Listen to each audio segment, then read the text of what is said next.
और इस वक्त हमारे देश के प्रधानमंत्री नरेंद्र मोदी जी इस मुल्क को पूरी दुनिया में आगे बढ़ाना चाहते हैं। चाहे कि हिंदू राष्ट्र बना लेंगे तो उसमें वो भी कामयाब ना होगा। जो है हिंदू मुस्लिम सिख ईसाई सब रहते हैं, यानी ये चारों धर्म के लोगों का संगम मुल्क है।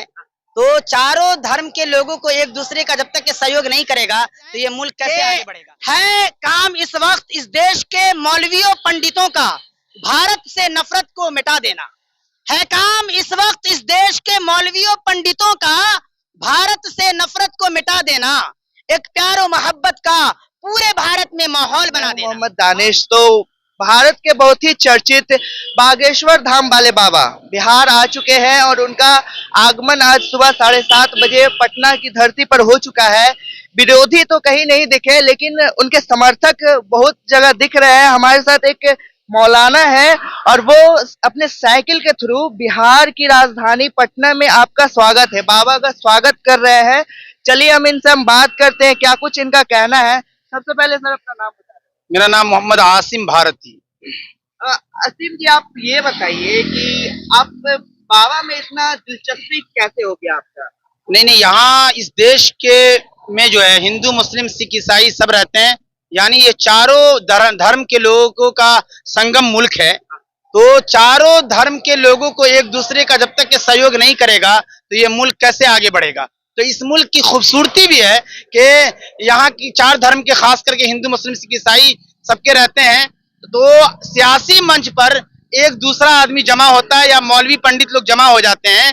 तो इस वक्त अगर कोई धर्म गुरु आए हैं तो मैं भी जरूर इस्लाम और मुसलमान का जानकार हूं, तो मुसलमान को भी चाहिए, मुसलमान के भी लोग चाह रहे हैं और हम लोग भी चाह रहे हैं कि एक दूसरे का सहयोग कर दें। इसका ये मतलब हरगिज नहीं है कि किसी के कोई धर्म में चला गया। यकीनन दुनिया की सारी कायनात रख दिया जाए फिर भी इस्लाम धर्म को ला इलाहा इल्लल्लाह मोहम्मद रसूलुल्लाह जो पढ़ चुका हूं उसको कोई भी हटा नहीं सकता। यकीनन अगर देखा जाए तो बाबा के आने से पहले अगर राजनीतिक पार्टी को देखा जाए तो ये दो टुकड़ों में बट चुकी थी। कहीं एक तरफ इनका समर्थन हो रहा था तो कहीं एक तरफ इनका विरोध भी हो रहा था। लेकिन आज बाबा आ गए हैं, कहीं कोई विरोधी तो नजर नहीं आ रहा है लेकिन समर्थक बहुत नजर आ रहे हैं। बिल्कुल, क्योंकि यहाँ के संगम मुल्क है, हिंदू मुस्लिम सिख ईसाई सबका संगम मुल्क है। यकीनन यहाँ पर सिख की भी जो का भी मजहब वाले का बड़ा एक गांधी मैदान में ये हो चुका है, उसी तरह मुसलमानों का भी दीन बचाओ देश बचाओ के ख्याल से। और अभी ये बाबा आए उसमें बहुत सारे भारतीय जनता पार्टी के सांसद सब खुद उसमें लगे हुए हैं। तो यकीनन जो धार्मिक लोग हैं और उसमें धार्मिक लोग जो पूरे बिहार से सटे हुए प्रदेश सब है उनसे लोग आ रहे हैं। तो यकीनन ये एक अच्छा कदम है कि एक दूसरा सहयोग करे, ताकि इस वक्त जो आपके माध्यम से मैं ये भी समझा देना चाहता हूं कि इस वक्त भारत में और बिहार में भी नफरत वगैरह हिंदू मुस्लिम ये सब नफरत चरम पर है। तो सियासी लोग तो करते हैं लेकिन चूंकि जो बाबा आए उन्होंने भी कहा कि हमारा सियासत से कोई लगाव नहीं है। तो इस देश में मौलवियों पंडितों को भी अगर चाहे सियासत में तो जा तो सकता है, लेकिन इस वक्त मोहब्बत को फैलाना इन दोनों की बहुत जिम्मेदारी है। एक शेर के साथ एक जुमले यूं ले जाएं कि है काम इस वक्त इस देश के मौलवियों पंडितों का भारत से नफरत को मिटा देना। है काम इस वक्त इस देश के मौलवियों पंडितों का भारत से नफरत को मिटा देना, एक प्यार और मोहब्बत का पूरे भारत में माहौल बना देना।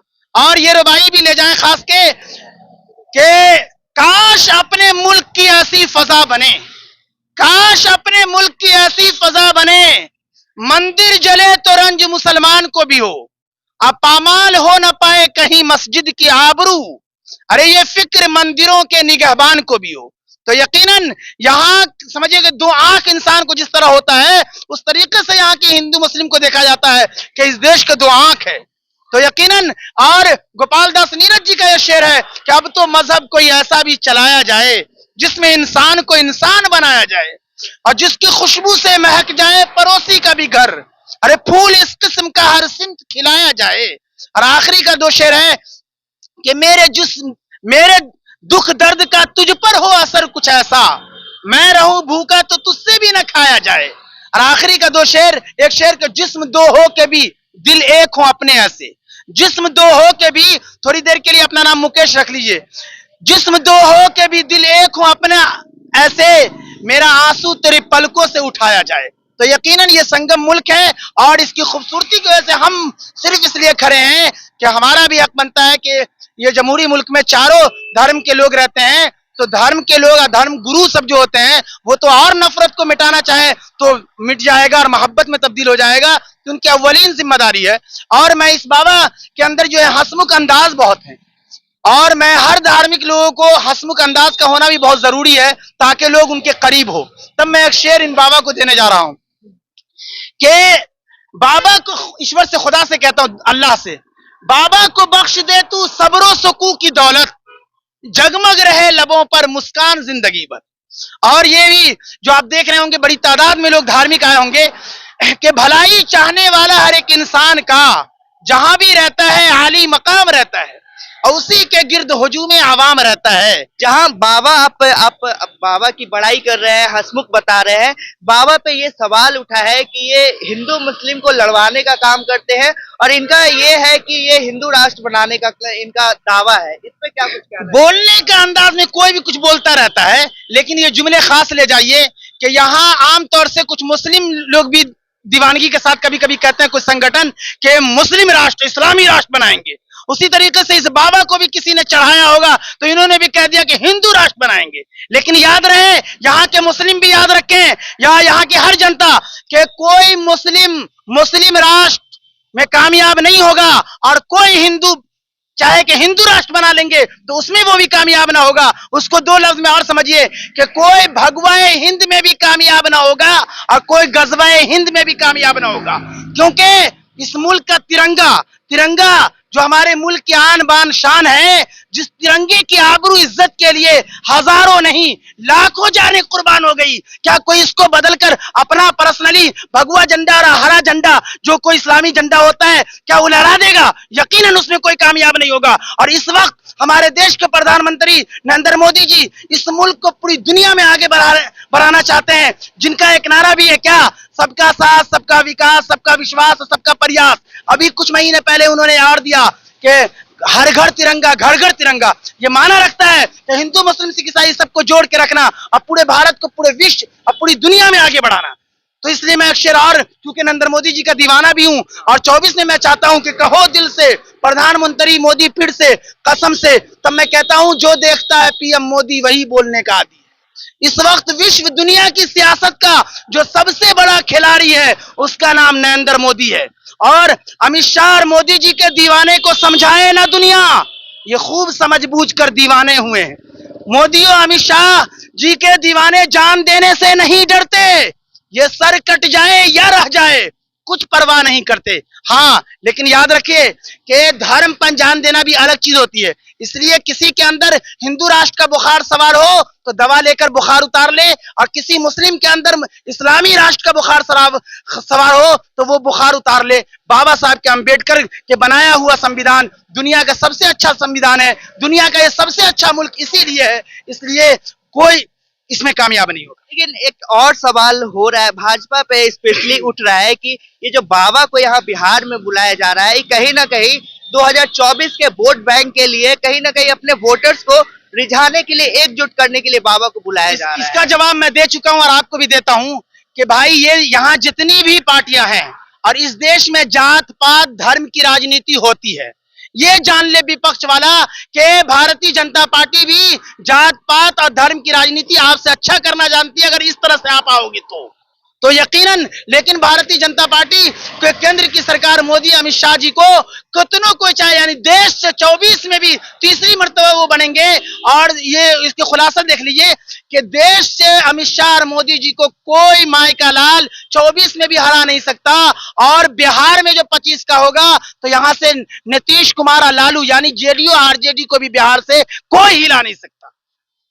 अच्छा, बाबा बहुत ही चर्चित है, वो बहुत तरह से भूत प्रेत को नचाते हैं, अपने वश में कर लेते हैं, इस पे क्या कुछ कहना चाहेंगे? देखिए ये है क्या है कि मैं इस चीज को इसलिए नहीं लेता हूं कि धर्म की चीजों को आप पढ़िए, हो सकता है धर्म के लोग हों या धर्म से हटकर हो, ईश्वर कभी कभी कुछ शक्तियां हल्की पल्की सबको देता है, लेकिन इसका यह मतलब नहीं है कि कोई मौलवी या पंडित या हमको आपको किसी को कुछ चमत्कार यानी कुछ करामात हम लोगों में कहते हैं ईश्वर खुदा की तरफ से दे दे, तो अपने आप को किसी पंडित और मौलवी को खुदा नहीं समझना चाहिए। उससे एक जुमला खास ले जाइए ताकि उसकी ताकत की तरफ इशारा होना चाहिए। मैंने बार बार भूकंप आ रहा था पटना में, तो मैंने ये जुमला दिया था कि आरा हिले, छपड़ा हिले, बलिया हिले ला, ईश्वर ने, खुदा ने, अल्लाह ने कहा अब धरती हिले ला, अब कहां भागेला। और बता ही रहा हूं कोरोना काल में कि सारे मुल्कों को नाचता अपने अपने परमाणु पर, आज सारी कायनात बेबस है खुदा के बनाए कीटाणु पर। तो यकीनन राजनीति, लेकिन हाँ, इस्लाम पर कोई उंगली ना उठाए, दूसरे मजहब पे भी कोई नहीं, एक दूसरे का एहतराम करना चाहिए। और आज के माध्यम से एक हल्का चुटकुला मैं दे रहा हूं, जो भी ड्राइवरी सीट पे कर रहे थे मनोज तिवारी जी, और बैठे हुए थे बाबा बागेश्वर जी बगल में, तो आप ये एक सियासत के बादशाह थे चलाने वाले, और एक धर्म के बादशाह थे, यानी हिंदू धर्म के बाबा। इस्लाम धर्म को समझिए, इस्लाम धर्म का दूसरा खलीफा प्रोफिट मोहम्मद इस्लाम वाले, उसके पहले खलीफे अबू बकर, दूसरे उमर फारूक। जब फलस्तीन फतह करने गए तो वो देखो इस्लाम का कि गुलामों को बैठाए ऊंट पर, खुद चले पैदल, गुलामों को बैठाए ऊंट पर, खुद चले पैदल, हम ऐसा सुल्तान रखते हैं। इस्लाम, ये देख रहे हैं, एक ही सफ में खड़े हो गए महमूद अयास, न कोई बंदा रहा न बंदा नवाज। लेकिन अगर सब इस्लाम अपने अपने मजहब की बात करते हैं और हट के आप लेना चाहते हैं, तो मैं कह सकता हूं कि बहुत अच्छे दिन आने वाले हैं, पूरी दुनिया के इंसान मुसलमान होने वाले हैं। चलिए, असीम जी से एक और सवाल करना चाहूंगा मैं। असीम जी अंधविश्वास पे विश्वास करते हैं या अपने काम पे विश्वास? नहीं नहीं, देखिए ऐसा है कि कुछ मौलवी पंडित और जो धर्म गुरु है उसके अंदर कुछ शक्तियां अगर कुछ कोशिश करता है तो ईश्वर खुदा की तरफ प्रदान होता है। लेकिन ऐसा नहीं कि रोड को नकार दिया जाए, जहाज को नकार दिया जाए, टेक्नोलॉजी और डॉक्टर इंजीनियर इस सबको, ये सब खुदा की बनाई हुई चीज है। मिसाल के तौर पर आपका हड्डी टूटा, मेरा टूटा, अब मैं फूकता रहूं और डॉक्टर भरत सिंह वगैरह पुणे चक में बड़े हड्डी के डॉक्टर बैठे हैं, उनके पास न जाए हमारे और किसी और बाबा के पास, तो लानत है। तो इसलिए हम इस तरह नहीं कहते हैं। दुनिया में जितनी चीजें, जैसे लोग हैं, जो जिस काम का आदमी है उससे फायदा लेना चाहिए, जरूरत पड़े हल ले के दवा दुआ दोनों करते रहना चाहिए। चलिए, लास्ट क्या कुछ बोलना चाहेंगे? बाबा आज नौबतपुर के धरती पे आ चुके हैं और विरोधी तो दूर दूर तक नजर नहीं आए, जो पहले बहुत चिल्ला रहे थे, उनका पोस्टर वगैरह फाड़ा जा रहा था, विरोधी तो कहीं नजर नहीं आए, क्या कुछ कहना चाहेंगे? नहीं नहीं, यकीन है, मैं कह रहा हूं कि कोई भी धर्म होता है, चूंकि भाई एक दूसरे का, चूंकि भारतीय जनता पार्टी के अक्सर संसद उसमें है और बाबा आ रहे हैं, और इस अंदाज से जो आपने कहा कि चूंकि मैं भी इस तरीके से 24 के और इनके फोटो के साथ ये भी हूं, तो मैं ये सिर्फ कह दिया कि धर्म की राजनीति और कोई करना चाहता है ये भी, तो भारतीय जनता पार्टी के पास इस सब का इलाज तगड़े से है, इसमें कोई कामयाब विपक्ष वाला नहीं होगा। इसलिए मैं आपके माध्यम से वो भी कहता हूं कि पीएम मोदी के दिल की राख कुरेद मत, उसे मुस्कुरा के हवा न दे, पीएम मोदी के पास अभी भी पासवान का बेटा चिराग है, विपक्ष वालों कहीं तेरा हाथ जला न दे। यकीनन यहाँ के हिंदू मुस्लिम सिख ईसाई सब हैं आपस में भाई भाई, और उन्हें मिलजुल के रहना चाहिए। और बाबा आ गए, यकीनन 5 दिन नहीं 50 दिन अपने धार्मिक ये करें, और जो जिनको जाना है वो जा सकते हैं, और उनके धर्म के लोग चुके हैं तो धार्मिक लोग जाएंगे। लेकिन ऐसा नहीं हो सकता कि कोई आदमी हिंदू मुस्लिम और सिख ईसाई एक इंसान सब एक ही इंसान सब बन जाए, तब तो कोई धर्म ही नहीं रहेगा। मतलब ये जाए वो आपका मुकेश धर्म होगा और आसिम धर्म होगा, यानी जो धर्म पर जो है उसकी जानकारी ले और उस धर्म पर मर मिटने के लिए तैयार रहे। आखिरी जुमले से मैं समझा दे रहा हूं आपको भी कि जब इंसान, कहा जाता है कि जब जान को खतरा हो, इंसान की जान को खतरा हो, तो कुछ खुदा अल्लाह ईश्वर के नाम पर दे करके अपनी जान को बचाओ। और अगर मजहब को खतरा हो तो जान देकर हमको आपको मजहब को बचाना चाहिए। तो यकीनन मजहब के लिए जान माल सबको कुर्बान कर देना इंसान अपने लिए फख्र समझता है। इसलिए यहाँ के हर मजहब वाले के रहनुमा भी एक दूसरे का सहयोग करते रहे, तो ये जमहूरी मुल्क है। अब बिहार चूंकि बड़ी अच्छी बहार आती है इसमें, तो यकीनन जो दूसरे रास्ते मेहमान आए उनकी कदर करती है बिहार। चलिए, कैसा लगा इनका बात सुन के? ये कहीं ना कहीं एकजुटता, एक समानता और हिंदू मुस्लिम सिख ईसाई भाईचारगी की संदेश दे रहे हैं। क्या कुछ आपका प्रतिक्रिया हमारे कमेंट बॉक्स में लिखकर जरूर बताएं। तब तक के लिए धन्यवाद।